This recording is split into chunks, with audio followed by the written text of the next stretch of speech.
Hello' everyone, আসসালামু আলাইকুম। আজি মই আপোনালোকলৈ লৈ আহিছোঁ কেইটামান পিলো কাভাৰৰ ডিজাইন।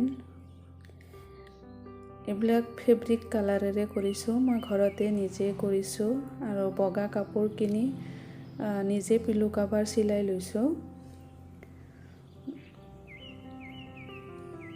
আৰু ডিজাইনবিলাকো মই নিজে কৰিছোঁ।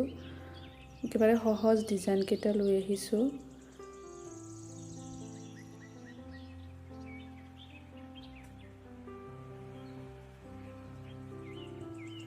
আপোনালোকে ঘৰতে নিজে কৰি ল'ব পাৰে, অতি কম খৰচতে হৈ যায়, বেছি খৰচ নপৰে।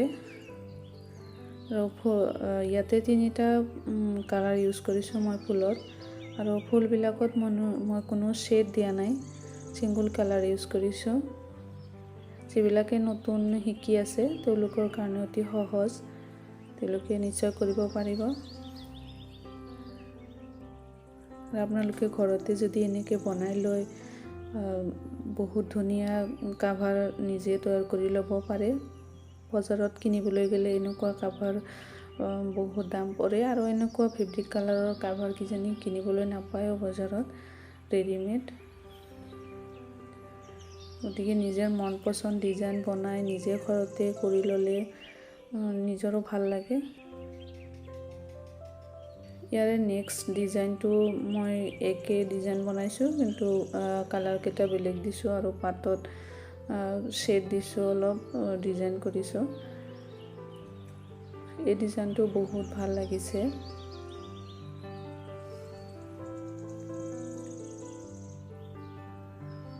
ইয়াৰে পিছত আৰু এটা ডিজাইন আছে, ইয়াতে ফুলৰ কালাৰকেইটা একেই আছে, ফুলত বগা কালাৰৰ শ্বেড দিছোঁ আৰু পাতবিলাক সৰু সৰু, দেখাত বহুত ধুনীয়া লাগিছে। এইবিলাক সৰু ফুলত অলপ টাইম লাগে, কিন্তু বেছি ভাল লাগে।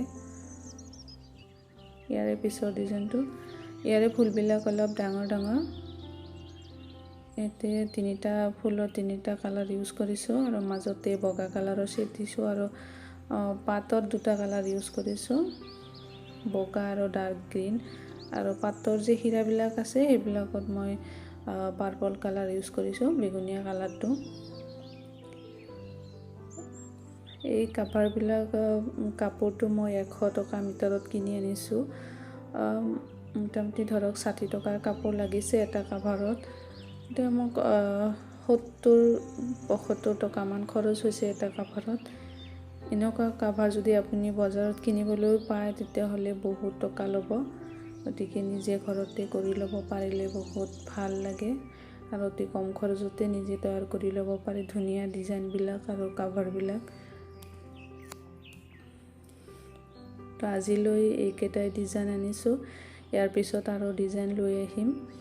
যদি অলপো ভাল লাগিছে তেনেহ'লে এটা লাইক কৰি দিব, আৰু মোৰ পিছৰ ডিজাইনবিলাক যদি চাব খোজে তেনেহ'লে চেনেলটো ছাবস্ক্ৰাইব কৰি ৰাখিব। আজিলৈ ইমানতে সামৰিছোঁ। আসসালামু আলাইকুম।